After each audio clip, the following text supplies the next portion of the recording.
What is going on, everybody? Welcome back to the channel. And today I want to have a conversation about the first four sets in One Piece: Romance Dawn, Paramount War, Pillars of Strength, and on screen, Kingdoms of Intrigue, because these booster boxes have been moving up over the past couple months, I'd say. And I want to have the discussion about rotation and where these boxes are going to go after they rotate out in April of 2026. So if you guys didn't know, Bandai last year, or this year actually, has announced that rotation will take place. The first block of boxes, those cards, won't be tournament legal outside of the manga cards, which will be tournament legal in perpetuity. And then also, I think cards that were reprinted in a set like PRBO2, those will be fine. But all the other cards, they're rotating out. And the discussion for a long period of time was, will these boxes like Kingdoms of Intrigue, Pillars of Strength, etc., Paramount War, Romance Dawn, will there be value in them? Will collectors want to, buy these boxes sealed for their collection? Will they want to buy boxes to open in the future? And if you guys have been here long enough, you know that I always believed that there was a collector base for the cards in these sets, even though they're not the strongest sets. I think that there were people, even back 6-8 months ago, that would buy a Kingdoms of Intrigue box to try and pull a Sabo or a Boa Hancock SP or a Trafalgar Law SP. And I think in the future, that amount of collectors is probably going to grow. I think that a lot of people are coming over from Pokemon. If you guys watch the main channel, it's kind of funny, and I'll go into a little bit of a tangent later on, but I made a video today talking about this on the main channel because I've actually been selling a few One Piece cards locally, and this is like the fourth person I've sold something to who's told me they've left Pokemon to come over to One Piece just because it's impossible to find product locally for Pokemon. Like, our Walmart doesn't even sell it anymore. Or if you want to buy it online, it's super expensive, right? So it's priced people out where you can come over to One Piece, you can buy a booster box for, I don't know, $150, $200, even like Legacy of the Masters, $80, $90 USD right now. And you can pull cards that are worth $700, $800. You can pull beautiful alternate arts and SPs and textured cards, etc., even God packs, right? So there clearly is appeal for the cards. And I think that amount of collectors is only going to grow as time goes on. But we've gotten to a point where the conversation isn't if these boxes will have value, it's just going to be how much value they have in the future. And with Kingdoms of Intrigue moving up to around $235 in recent sales, actually, if you come in here and look, up to almost $270, $275 down here.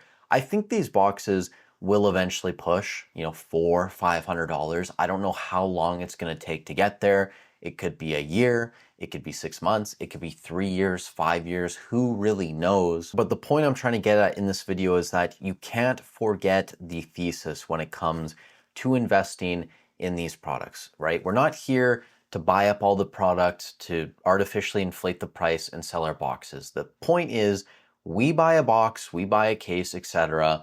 And as time goes on, Bandai stops printing the set, and the general consumers that want to open the product and chase the cards, they open the supply out there, and then they need to turn to the secondary market to buy more boxes, right? And that's where we see price appreciation. Once those boxes go out of print and they move from, I don't know, $150 up to $200, then to $300 to $400, etc. So it's going to take time for these boxes to get up there in price. Again, these sets aren't super deep. When we look at Pillars of Strength, you have the Soga King manga, awesome. I mean, I think there's recent sales on this up to almost $700, which is crazy. $700, $900 sale on September 29th or 28th rather. But I think this card's probably closer to like $500, $600 at this point. Either way, it's still higher than $400 on TCG Player. But outside that, you really don't have anything crazy in this set. You have a Nami at $145, the Luffy Wanted poster, the original Wanted posters, and some other interesting cards, an Ace alternate art, another couple Wanted posters of Kid and Doflamingo. But again, like Kingdoms of Intrigue, which does have the Sabo and the Boa Hancock, it's not a super deep set. It's not going to be a Awakening of the New Era, a PRBO1, etc. It's not even going to be on the level of Romance Dawn, which in my opinion is the best of the first four sets in One Piece. And if you are going to invest into the earlier block of One Piece, you're taking the gamble on the collector side, the hobby growing, and these older boxes appreciating in value. I would probably put most of my money into Romance Dawn. You can obviously go with the blue bottom booster boxes, which are very expensive, and I would only recommend if you're building a very large position in One Piece, but you can also go with the white bottom boxes that are about $500, $550 at this point. There's still going to be value in these. I know that they won't have the pre-erotic cards in them, and that's going to be something that does limit the amount of growth we'll see on Romance Dawn white bottoms, but it's still a very strong set. When we look at all the sets in One Piece, there will be people that want to open it in the future. I kind of equate it to base set and, base set unlimited and first edition in Pokemon. The blue bottom's gonna price way too many people out, and then they'll eventually turn to the white bottoms if they still want to open the product. So that would be my recommendation if you guys are going to invest in the first 4 sets. But I think it's fine as well to get some level of exposure to Paramount War, to Pillars of Strength, to Kingdoms of Intrigue. I wouldn't go super heavy into any of these, but I also don't mind someone picking up a booster box of each if they just want to diversify a little bit. Now, the final thing I want to talk about in this video, which is, kind of going to be a tangent, but I'm sure some people will find value in this. First of all, I did make a video today on my main channel talking about One Piece, and a lot of people in the Pokemon community just don't enjoy hearing about One Piece.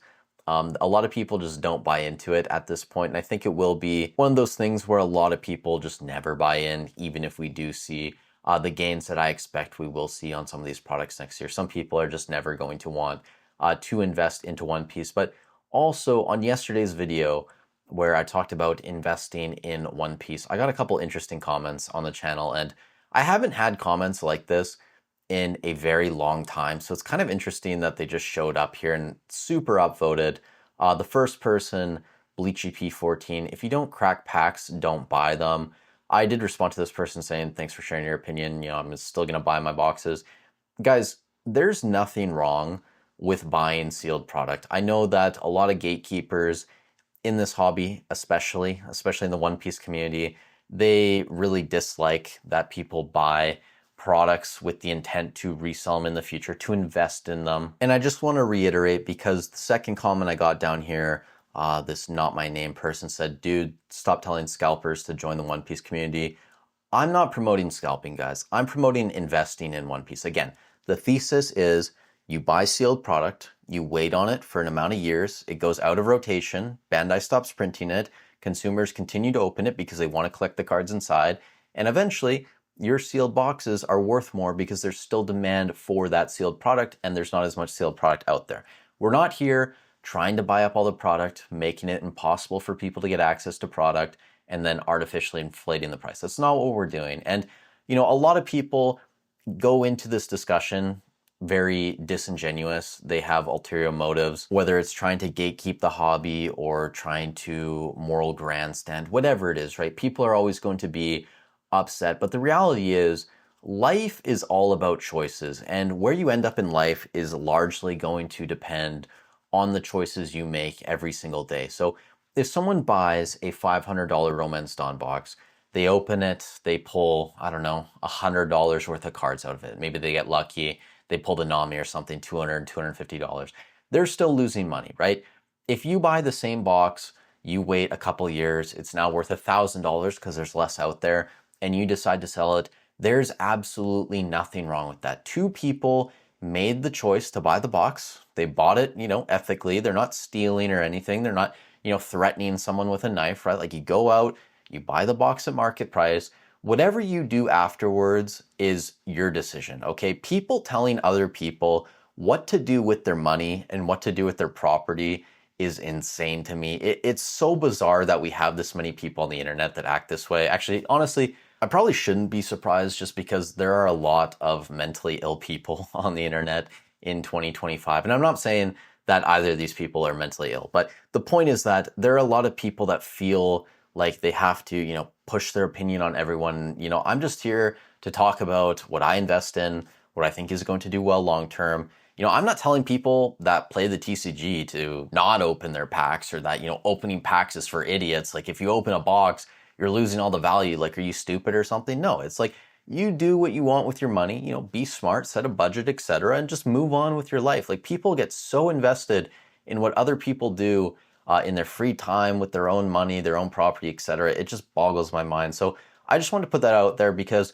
I know there's probably going to be someone who encounters other people like this in the future that might even get bullied into not buying product, or they're going to feel that they shouldn't do it because someone is judging them or whatever, right? Like at the end of the day, do what you want with your money. As long as you're doing things that are moral and ethical, I think it's absolutely fine, right? Like if people genuinely believe that there isn't a difference between investing and scalping, you basically have to concede that anyone who's ever owned an ETF, a stock, a home, a car, like basically anything that they've ever resold before for a profit or used to fund a retirement, that everyone's a scalper, right? Like it just doesn't make sense. It's basically conceding that your local LGS that you buy product from, Walmart, etc., like all these places are scalpers, which in reality, that's just not how things work, guys. And I know that's gonna be something a lot of people don't want to hear. I know there's gonna be some people that don't like when I have these philosophical talks, but people make different choices. They end up in different places, different outcomes, and you can't be upset at other people for making a different choice than you when you had the opportunity to make the exact same choice. So with all that said, thank you guys so much for watching the video. Again, if you want to leave a comment down below, giving your take on anything, feel free to do so. Just do it respectfully. We'll be back tomorrow to do the midweek market update when we look at sealed product and slabs under $1,000 and above $100. With all that said, thank you guys so much for watching. Stay safe wherever you are in the world, and I'll catch you in the next one.